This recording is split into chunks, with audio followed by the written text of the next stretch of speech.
Hello everyone, it's George from Ireland. So welcome back to my channel. So reporting on the tristful tidings from Gaza, that is the western part of Palestine. So we all know that it's 8 days ago that Hamas, that's the Islamic Resistance Organization, as it styles itself, they launched large-scale attacks all across the western frontier of Israel, resulting in the deaths of over 1,000 people. I think it's 1,300 is the figure that the state of Israel gives. Always, official announcements have to be taken with a grain of salt. Might be a slight exaggeration, I don't know. And the death toll might yet rise because some of the wounded could still succumb to their injuries. So, according to the government of Israel, almost all of those killed were civilians. I don't think anyone disputes that some civilians were killed, and that, in fact, that's the majority of the victims. A few military personnel. Hamas even managed to storm some small military bases, and some Israelis were horrified at how lightly guarded these were. So Israel had become complacent. They thought their security barrier was impregnable. Um, they thought they really knew what was going on in Gaza and indeed in the West Bank. Shin Bet, Israel's internal security agency, kept tabs on this, had informers planted in Hamas and similar Palestinian organizations. They had listening devices, they'd hacked into emails, they'd hacked into phones and so on, and really nothing moved in Gaza without them knowing about it. And indeed, as a number of Israeli Mossad agents have said, Hamas was actually an Israeli creation back in the late 1980s in an attempt to split the Palestine Liberation Organization. So the West Bank, that's the other area of Palestine beside the River Jordan. That's where Fatah, that faction of the PLO, is dominant. Hamas is outside the PLO. The PLO subdivided into a number of different factions, like the Popular Front for the Liberation of Palestine, and so on.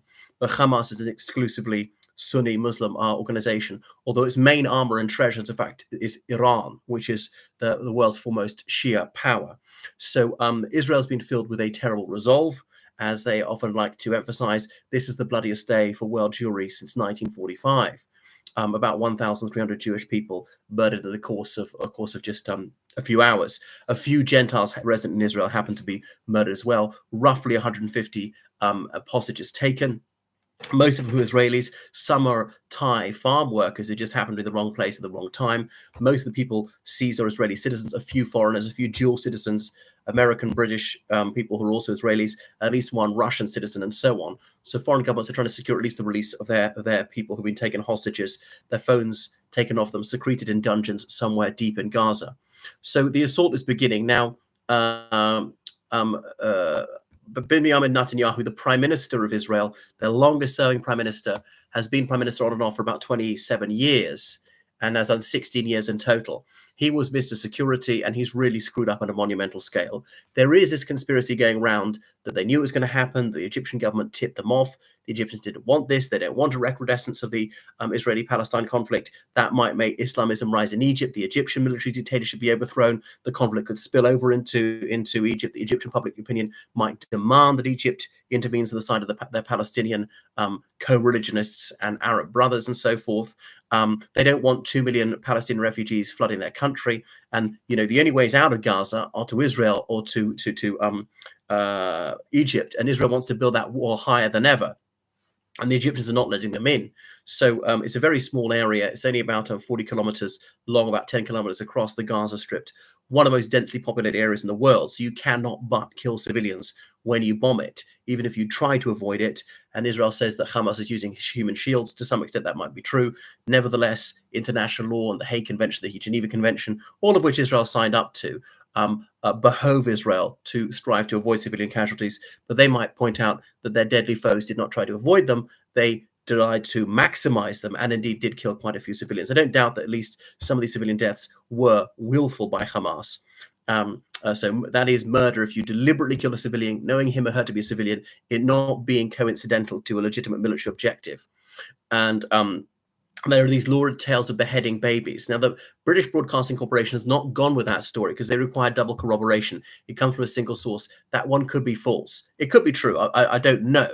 But at the moment, I mean, it's just not verifiable. It's still unfalsifiable. So you just have to assume it's false unless proven otherwise, because killing a baby is ghastly. Whether you shoot this baby or behead this baby, I don't think one is better than the other.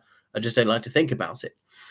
Anyway, The Palestinians have said already 1,400 of their civilians have been killed. They claim at least 300 in the last 24 hours. It's going to rise higher. You may remember a sort of similar conflict in 2009, or should I say massacre, early in 2009, and 100 Palestinian civilians were killed for every Israeli civilian. 100 to 1. You think about that. 100 to 1. It's just obscene. And I accept that in every armed conflict, civilians are killed. It'd be better if we didn't have armed conflict. If we're going to have it, it'd be better if civilians weren't killed.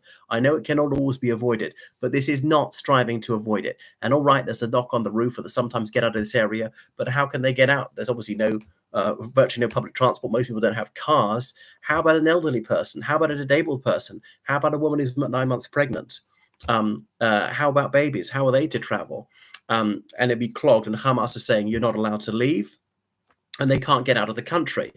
And Israel won't even allow humanitarian aid in via Egypt. And Egypt said, if you allow these humanitarian aid trucks in, we will allow some people out, some foreign citizens. That's not happening. But if you bomb all these tower blocks, a lot of these Israeli civilians will be killed, because some of them presumably held in dungeons that are subterranean. But actually, the Netanyahu administration might want it that way, rather than messy compromises. 4,500 Palestinians held in Israeli jails. So these are Hamas militants, terrorists, as Israel would call them.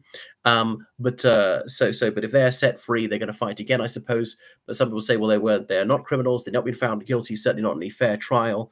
Palestinians would say that Hamas is an army. Palestine is an army like every other country, and they don't always wear a uniform.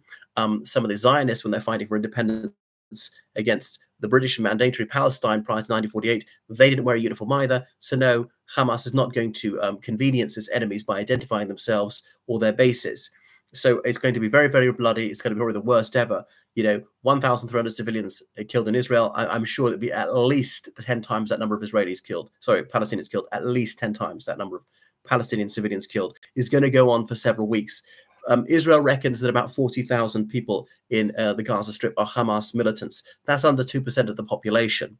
So an awful lot of people are going to be killed. Bibi Netanyahu has already vowed that every single Hamas member is a dead man already.